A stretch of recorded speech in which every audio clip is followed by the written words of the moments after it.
ഇതാ നമ്മോടൊപ്പം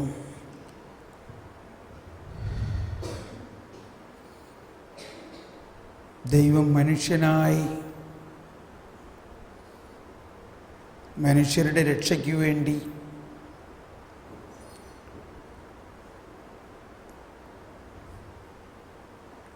ലോകത്തിൻ്റെ മുഴുവൻ പാപം നീക്കുന്ന ദൈവത്തിൻ്റെ കുഞ്ഞാട്.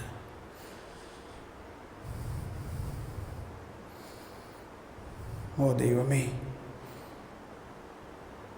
അങ്ങയുടെ ജ്ഞാനം, അങ്ങയുടെ നീതിയെക്കുറിച്ചുള്ള രഹസ്യം ഞങ്ങൾക്ക് വെളിപ്പെടുത്തി തരണമേ. ഓ ദൈവമേ, ഞങ്ങളുടെ അജ്ഞത അകറ്റി ഞങ്ങളെ പ്രകാശിപ്പിക്കണമേ. ലോകത്തിൻ്റെ പ്രകാശമാണ് ഞങ്ങൾ.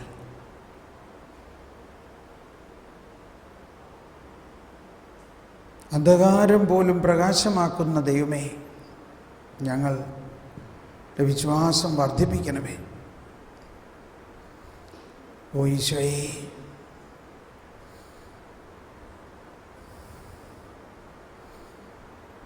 ആ ദിവ്യപ്രകാശം ഇപ്പോൾ ഞങ്ങളുടെ ഹൃദയത്തിലേക്ക് ഒഴുകുന്നു. അങ്ങ് ഞങ്ങളുടെ ഹൃദയത്തിൽ വസിക്കുന്നു. അങ്ങയുടെ കൃപ, ദൈവീകത മാനുഷികതയിൽ ലയിച്ചു ചേരുന്ന കൃപയുടെ വലിയ ചക്രവാളങ്ങളെ മനുഷ്യബുദ്ധിക്ക് ഒരിക്കലും മനസ്സിലാക്കാൻ പറ്റില്ല എന്ന് നമ്മൾ ഇന്ന് കേട്ടു വചനങ്ങളിലൂടെ. കണ്ണ് കാണാത്തതും കാത് കേൾക്കാത്തതും മനുഷ്യബുദ്ധിക്ക് അപ്രാപ്യവുമായ ആ ജ്ഞാനത്തെ ഞങ്ങൾക്ക് വേണ്ടി ഒരുക്കിയിരിക്കുന്ന നിത്യസമ്മാനത്തെ ഞങ്ങൾ ഓരോരുത്തരും ഒരു കൊച്ചുത്രേസ്യയായി മാറുന്നതിനും അങ്ങനെ ലോകം മുഴുവനെയും രക്ഷിക്കുന്നതിനുമുള്ള ഓരോ വ്യക്തിയും ഒരു വലിയ ഉപകരണമായി തീരുന്നതിന് ഓ ദൈവമേ,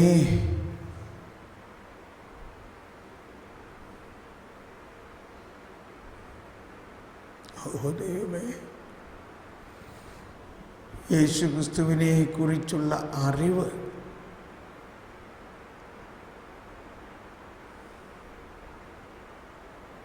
ഞങ്ങളിൽ വർദ്ധിപ്പിക്കണമേ ഈശോയെ.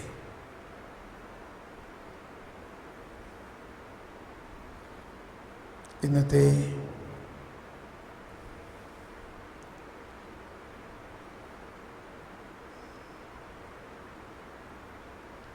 ക്ലാസ്സുകളിലൂടെ നമ്മൾ പോയി അതോടൊപ്പം അതിനുശേഷം കണ്ട ഈശോയെക്കുറിച്ച് തന്നെയുള്ള ചിത്രം നമ്മൾ കണ്ടു.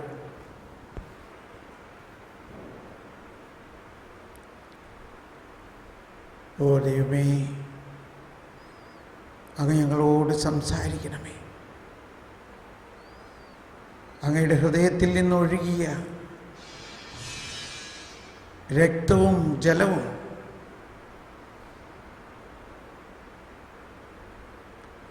ഞങ്ങളെല്ലാവർക്കും വേണ്ടിയുള്ളതാണെന്ന് ഞങ്ങൾ വിശ്വസിക്കുന്നു.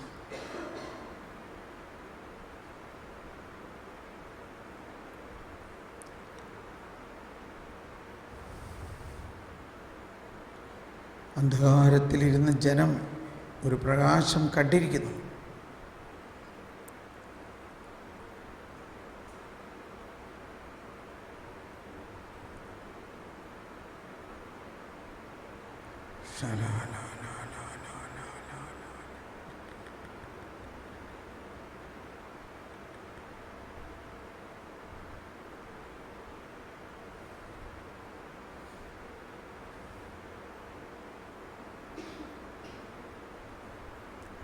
നമുക്കിപ്പോൾ അധികം സമയമെടുക്കുന്നില്ല. ഒരു ആമുഖം നമുക്കിരിക്കാം. എല്ലാവരും ഇരിക്കുക. ഒരു ചെറിയ ആശയം നമ്മളിപ്പോൾ മനസ്സിലാക്കിയിട്ട് പിന്നെ നമ്മൾ രാത്രി നൈറ്റ് വിജിലിലേക്ക് പ്രവേശിക്കും.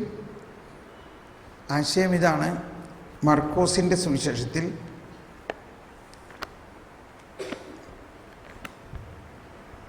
14-ാം അധ്യായത്തിൽ 32-ാമത്തെ വാക്യത്തിൽ ഈശോ പറഞ്ഞു, അവർ ഗെത്സമനി എന്ന് പറയുന്ന ഒരു സ്ഥലത്തെത്തി.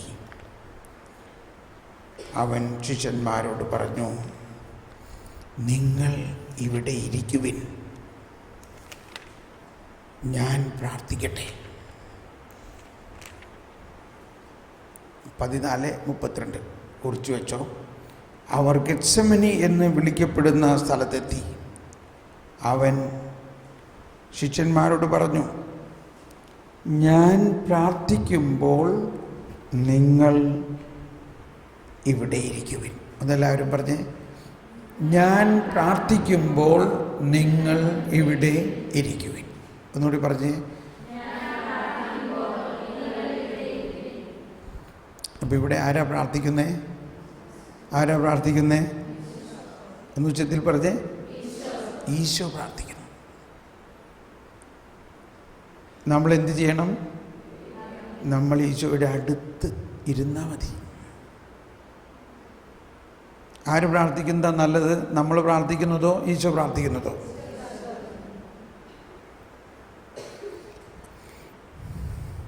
അപ്പോൾ ഇന്നത്തെ രാത്രി ആരാധനയുടെ വിഷയം ഇതാണ്.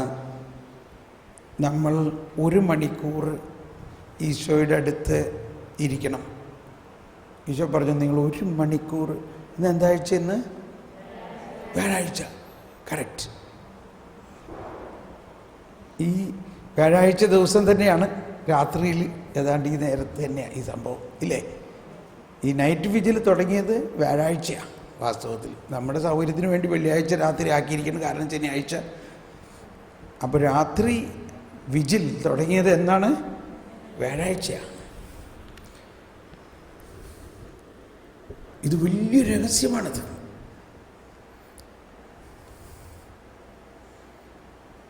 എവിടെയെല്ലാം സുവിശേഷത്തിൽ കാണുന്നുണ്ടോ ഈശോ പ്രാർത്ഥിക്കാൻ മലമുകളിലേക്ക് പോയി, അപ്പോസ്തലന്മാർ കുറച്ച് പേര് കൂടെ ഉണ്ടായിരുന്നു, അതെല്ലാം നിത്യമായ ഒരു പ്രാർത്ഥനയാണ്.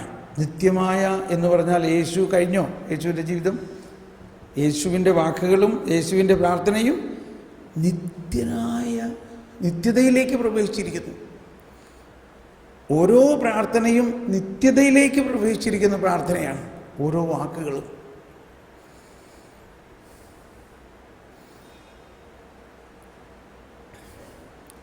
ഈശോ അന്ന് ഗെത്സമനിയിൽ പ്രാർത്ഥിച്ചതും അതിനു മുമ്പ് പ്രാർത്ഥിച്ചതും നിങ്ങൾക്ക് ആ സമയത്ത് ചിന്തിക്കാം.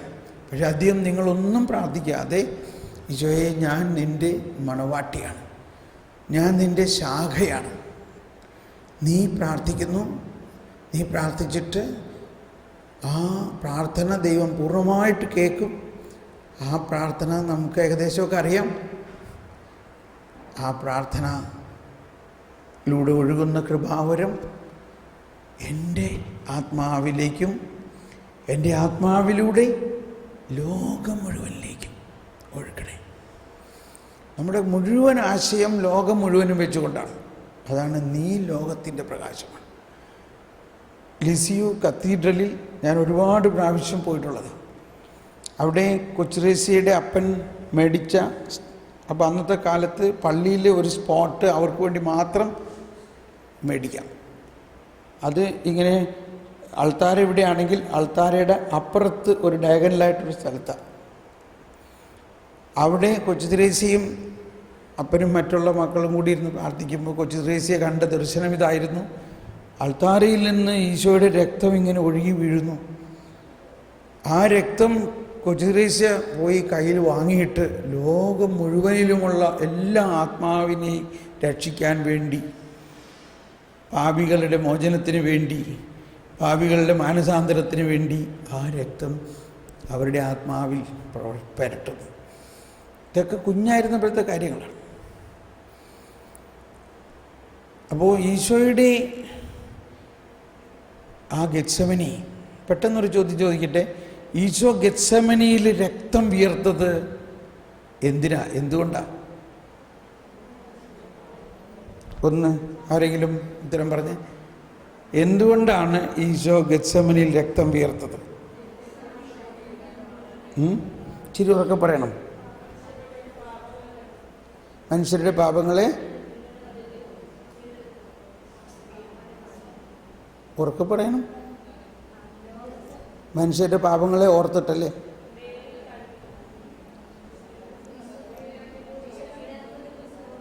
ഈശോ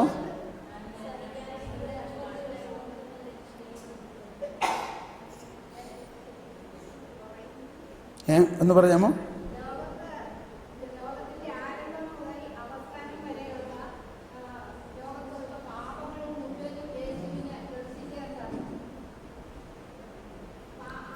ദർശിക്കാൻ സാധിച്ചു.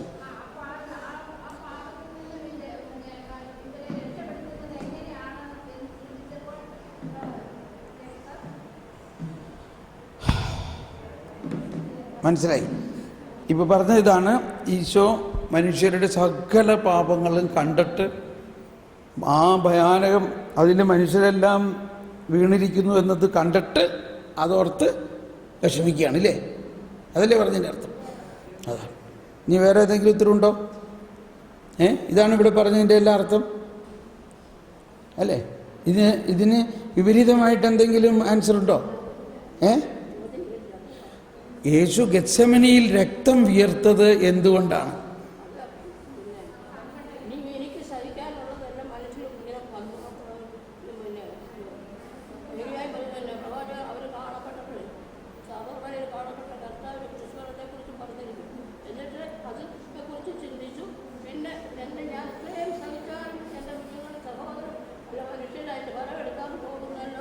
കഴിഞ്ഞു.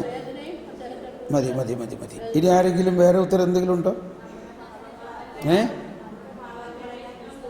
നമ്മുടെ പാപങ്ങൾ ക്രിസ്തു. Praise the Lord. അപ്പോൾ ഉത്തരം കിട്ടി. Praise the Lord. എന്താണ്? അപ്പോൾ ഇതാണ് നമ്മൾക്ക് ഉള്ള ഇന്നത്തെ അവസ്ഥ. ഞാനിത് കുറ്റം പറയാമെന്ന് വിചാരിക്കരുത്. ഇന്നും മനുഷ്യർക്ക് കൃത്യമായിട്ട് അറിഞ്ഞൂടാ എന്താ യേശു ചെയ്തതെന്ന്. ഇപ്പോൾ ഒരു ഉത്തരങ്ങൾ സാധാരണ ഇങ്ങനെയാണ് വരാറ്, പക്ഷെ ആരെങ്കിലും ഒരാൾ ഉത്തരം പറയുകയും ചെയ്യും കേട്ടോ ശരിയായിട്ട്. അപ്പം ശരിയായിട്ടുള്ള ഉത്തരം ഇതാണ്: മനുഷ്യരുടെ മുഴുവൻ ലോകം മുഴുവൻ്റെയും പാപങ്ങൾ യേശു തൻ്റെ ശരീരത്തിൽ ഏറ്റെടുത്തു. അതിനെക്കുറിച്ചുള്ള ഓർത്തിട്ടല്ല. എല്ലാവരും പറയണത് അതങ്ങ് ഓർത്തിട്ട് മനുഷ്യൻ ഇത്രയും പാപത്തിൽ കടന്നിട്ട് മനുഷ്യൻ ദൈവത്തെ അനുസരിക്കാതിരിക്കുന്നത് കണ്ടിട്ട്, മനുഷ്യൻ യേശുവിനെ തിരസ്കരിക്കുന്നത് കണ്ടിട്ട്, സഹോദരന്മാർ യേശുവിനെ തിരസ്കരിച്ചു, അപ്പസ്തോലന്മാർ തിരസ്കരിച്ചു. ഇതൊന്നുമല്ല അവിടെ സംഭവിക്കുന്നത്. എന്ത് സംഭവിച്ചു? ദൈവം യേശുവിൻ്റെ മേൽ യേശയ്യ 53:6 യേശയ്യ 53:6 പറയണ എന്താണ്? 53:6 പ്രൈസ് ദി ലോർഡ്. തുറന്നപ്പോൾ തന്നെ അതാ കിട്ടിയേ. ആടുകളെപ്പോലെ നാം വഴിതെറ്റിപ്പോയി, നാം ഓരോരുത്തർ നമ്മുടെ അകൃത്യങ്ങൾ കർത്താവ് അവൻ്റെ മേൽ ചുമത്തി. കർത്താവ് അവൻ്റെ മേൽ ചുമത്തി. അതിനു വേണ്ടിയാണ് യേശു മനുഷ്യനായി അവതരിച്ചത്. ഈ മനുഷ്യൻ്റെ മുഴുവൻ പാപങ്ങളെ ഇങ്ങനെ തൻ്റെ ശരീരത്തിൽ ഏറ്റെടുത്തുകൊണ്ട്, അത് ഭയാനകമായ ഒരു വേദനയാണത്. പക്ഷെ അത് വേദനിച്ചതിലൂടെയാണ് മനുഷ്യകുലം മുഴുവനും രക്ഷിക്കപ്പെട്ടത്. അത് വിശ്വസിച്ചാലാണ് രക്ഷ കിട്ടുക. അല്ലാണ്ട് നിന്നെ ഞാൻ നരകത്തിലിടുമെന്ന് പറയണത് കേട്ട് പേടിക്കുന്നതിലല്ല രക്ഷ. അങ്ങനെ പേടിപ്പിച്ച് കുമ്പസാരിപ്പിക്കുന്നതിലും അല്ല രക്ഷ. യേശുക്രിസ്തു പാപിയുടെ, മാനവരാശിയുടെ മുഴുവൻ പാപം ഏറ്റെടുത്തു എന്ന് ഇപ്പോഴും വിശ്വസിക്കാൻ പറ്റണില്ല. ഇത് നിങ്ങൾക്ക് പലർക്കും വിശ്വസിക്കാൻ പറ്റണില്ല. പിന്നെ എങ്ങനെയാ മറ്റുള്ളവരുടെ അവസ്ഥ? ക്ഷമിക്കണം. നിങ്ങൾ ഭൂമിയുടെ ഉപ്പാണെന്ന് പറയുന്നതിൻ്റെ അർത്ഥം ഇതാണ്, ഭൂമിയുടെ പ്രകാശം. അപ്പോൾ എനിവേ, നമ്മളിനി നാളെ അതിനെക്കുറിച്ചൊക്കെ വിശദമായിട്ട് പഠിക്കുന്നതാണ്. എന്താണ് ദൈവനീതി എന്ന് പറയുന്നത് മനസ്സിലാകാത്തതാണ് ഈ പ്രശ്നം. ഞാനിന്ന് പറഞ്ഞില്ലേ, ഈശോ പറഞ്ഞു ആദ്യം നിങ്ങൾ എന്ത് മനസ്സിലാക്കണം? ദൈവരാജ്യം എന്തെന്നും ദൈവനീതി എന്തെന്നും. ഇപ്പം എന്നോട് പറയാൻ പറഞ്ഞുകൊണ്ട് ഞാൻ പറഞ്ഞതാ. എന്നോട് പറയാൻ പറയുമ്പോൾ ഞാൻ എൻ്റെ മനസാക്ഷി അനുസരിച്ച് പറയണോ ഇല്ലയോ? ദൈവനീതി എന്ന് പറയുന്നത് ഈ പറയണതല്ല. ഇപ്പൊ പറഞ്ഞില്ലേ, ദൈവനീതിയാണ്, ദൈവം തെറ്റ് ചെയ്യുന്നവരെ ശിക്ഷിക്കും. അതല്ല ദൈവനീതി, അത് മനുഷ്യനീതിയാണ്. തെറ്റ് ചെയ്യുന്നവൻ ശിക്ഷിക്കപ്പെടണം. അത് നാളെ നമ്മൾ വിശദമായിട്ട് പഠിക്കാം. അതാണ് പുതിയ നിയമത്തിൻ്റെ പ്രശ്നം. ഇവനൊരു വിവാദ വിഷയമായിരിക്കും. അത് മനസ്സിലാക്കുന്നതിലാണ് ദൈവത്തിൻ്റെ രഹസ്യം. അതിനാണ് ഞാൻ ഈ ജ്ഞാനത്തിന് വേണ്ടി പ്രാർത്ഥിപ്പിച്ചുകൊണ്ടിരിക്കുന്നത്. ഇത് നമ്മുടെ ബുദ്ധിക്കും മനസ്സിലാവില്ല. അത് മനസ്സിലാണ്ടാവുമ്പോൾ നമ്മൾ അത് വെച്ചുകൊണ്ട് പേടിപ്പിച്ച് എങ്ങനെയെങ്കിലും ആളെ മാനസാന്തരപ്പെടുത്താനായിട്ട് പേടിപ്പിച്ച്, അതാണ് പരിസരം ചെയ്തിരുന്നത്. അപ്പോൾ നമ്മൾ ആരാ? നമ്മൾ വേറൊരു പരിസയൻ. നമ്മൾ പരിസയനല്ല. നമ്മൾ യേശുവിൻ്റെ മക്കളാണെങ്കിൽ ദൈവനീതി എന്ന് പറയുന്നത് ഈ പറയണതൊന്നും അല്ല. അതാണ് നീതിക്ക് വേണ്ടി വിശപ്പും ദാഹവും സഹിക്കുന്നവർ ഭാഗ്യവാന്മാർ. ഏറ്റവും പ്രധാന പ്രശ്നം ഒറ്റ വാക്കാ, നീതിയുടെ കവാടം എന്താ? അതിനി നമുക്ക് പഠിക്കാൻ നാളെ മറ്റന്നാൾ. അപ്പോൾ ഇന്ന് രാത്രി നിങ്ങൾ പ്രാർത്ഥിക്കേണ്ടത്, ഈ യേശു മനുഷ്യരുടെ മുഴുവൻ പാപം ഏറ്റെടുത്തു എന്ന് നിങ്ങൾ വിശ്വസിക്കുന്നുവോ?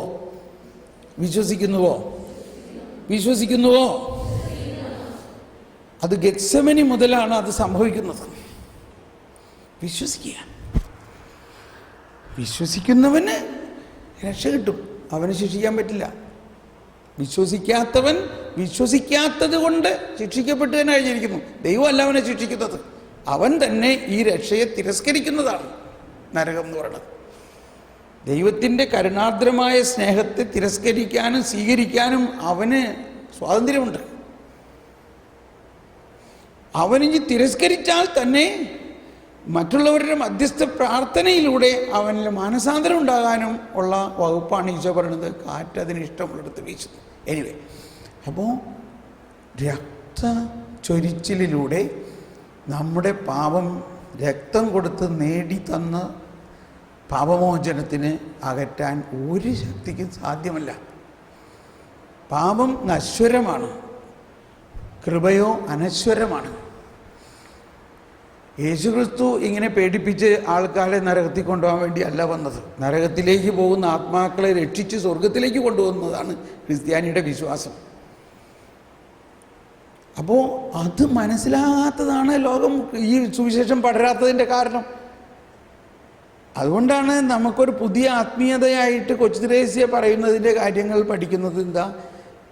ദൈവം പലതരത്തിൽ മനുഷ്യനെ രക്ഷിക്കുകയാണ്. അവന് മാനസാന്തരം ഇല്ല, അവൻ പാപത്തിൽ നിന്ന് തുടരുകയാണെങ്കിൽ അവന് വേണ്ടി രാവും പകലും ഇരുന്ന് പ്രാർത്ഥിക്കുന്ന ഒരു പെൺകുട്ടിയാണ് വേണ്ടത്. ഒരു പെൺകുട്ടി, 14 വയസ്സുള്ള ഒരു പെൺകുട്ടി പ്രാർത്ഥിച്ചപ്പോൾ ട്രിപ്പിൾ മർഡറിന് മാനസാന്തരം ഉണ്ടായി. അതാണ് ക്രിസ്ത്യാനി. അപ്പോൾ ഇന്ന് രാത്രി നിങ്ങൾ പ്രാർത്ഥിക്കുമ്പോൾ ഈ രീതിയിൽ പ്രാർത്ഥിക്കുക. ഈശോയെ, നീ എനിക്ക് വേണ്ടി പ്രാർത്ഥിക്കുന്നത് എനിക്ക് വേണ്ടി പ്രാർത്ഥിക്കും. എന്നിട്ട് നിങ്ങൾ എന്ത് ചെയ്യണം? നിങ്ങൾ അവിടെ ഇരുന്ന് അത് റിസീവ് ചെയ്യുക. Just receive it. ആ ഒരു അനുഭവത്തിലേക്ക് വരിക. നിങ്ങൾ പ്രാർത്ഥിക്കരുത്, നിങ്ങൾ എന്ത് ചെയ്യണം? വിശ്വസിക്കണം. എനിക്ക് വേണ്ടി ഈശോ ഒരുക്കി വെച്ചിരിക്കുന്നതെല്ലാം എനിക്ക് തായും.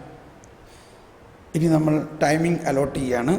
ഇപ്പോൾ മണി 10:45 പോകുന്നു. 11 മണി വരെ ആരെങ്കിലുമൊക്കെ ഇരിക്കും. 11 മുതൽ 12 മണി വരെ നമ്മൾ ഈശോനെ അങ്ങോട്ട് കൊണ്ടുപോയി വയ്ക്കാം. അവിടെ ആ ചാപ്പലാകുമ്പോൾ ചെറിയൊരു ചാപ്പലായിരിക്കും. That would be good. 11 മുതൽ 12 മണി വരെ ആരെല്ലാം ആയിരിക്കും? 11 മുതൽ 12 വരെ. ഓക്കെ, 5 പേര് കൈവക്കിയിട്ടുണ്ട്. Very good. 11 മുതൽ 12 വരെ. 12 മുതൽ 1 മണി വരെ, അതാണ് ഏറ്റവും ക്രൂഷ്യൽ ടൈം. ഒരാൾ, 2, 3 പേര്, 4, 5 പേരുണ്ട്. Very good. 1 മണിക്കൂർ ഇരുന്നാൽ മതി കേട്ടോ. ഇപ്പം എത്രയായി? 12 മുതൽ 1 വരെ. 1 മുതൽ 2 വരെ. 1 മുതൽ 2 വരെ. 1 to 2. 1 to 2. 2 പേര്. 2 പേരുണ്ട്. ഇനി ആരെങ്കിലും ഉണ്ടോ? 2 പേരെങ്കിലും വേണം. ഓക്കെ, അപ്പോൾ 2 പേര്. ഓൾറൈറ്റ്. എത്ര ടൈം നിങ്ങളുടെ? 1 to 2.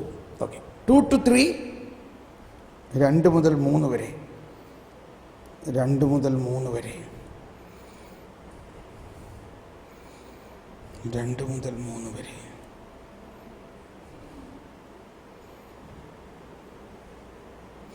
ഇപ്പോഴറിയാം കർത്താവിനെ ഏത് മണവാട്ടിയാണ് കൂടുതൽ സ്നേഹിക്കണമെന്ന്. 2 മുതൽ 3 വരെ.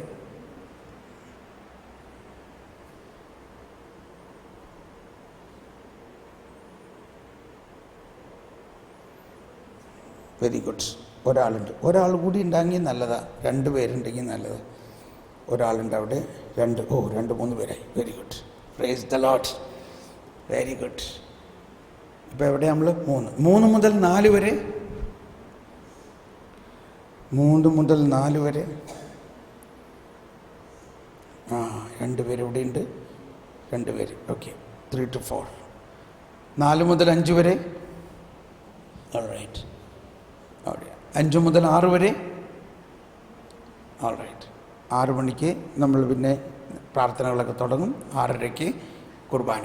ഓക്കെ. അപ്പോൾ നമുക്ക് മുത്തൂത്തി കർത്താവിനെ ആരാധന സമാപിപ്പിക്കാം. ദൈവപിതാവേ, അങ്ങയെ ഞാൻ ആരാധിക്കുന്നു,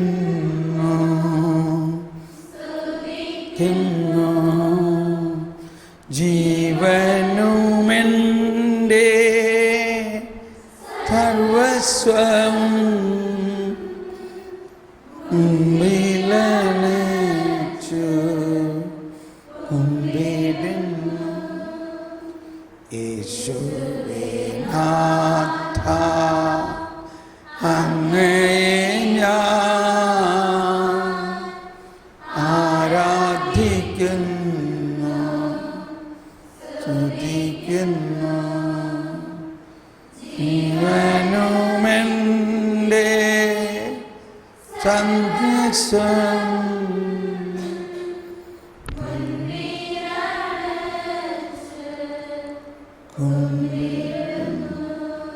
ഒരു നിമിഷം മൗനമായി ഉള്ളിൻ്റെ ഉള്ളിലേക്ക് ഈശോ നമ്മുടെ ഉള്ളിൽ വസിക്കുന്നു. ഈ സക്രാരിയിൽ എഴുന്നള്ളിയിരിക്കുന്ന പോലെ തന്നെ ഈശോ നമ്മുടെ ഉള്ളിൽ വസിക്കുന്നു. നമ്മുടെ ഉള്ളിൽ വസിക്കുന്ന ഈശോ നമ്മുടെ ആത്മാവിൽ ലയിച്ചുകൊണ്ട് നിന്നിൽ ഞാനുമേ എന്നിൽ നീ ഇങ്ങനെ വാ യേശുനാഥ, വാവ സ്നേഹനാഥ, വാവ സ്നേഹനാഥ, നായൻ ഹൃദയ തേടിടും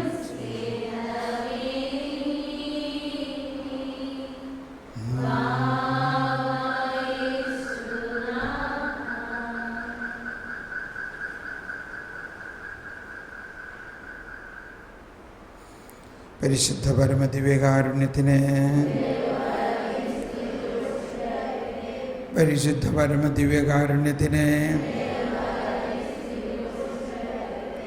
പരിശുദ്ധ പരമദിവ്യകാരുണ്യത്തിന്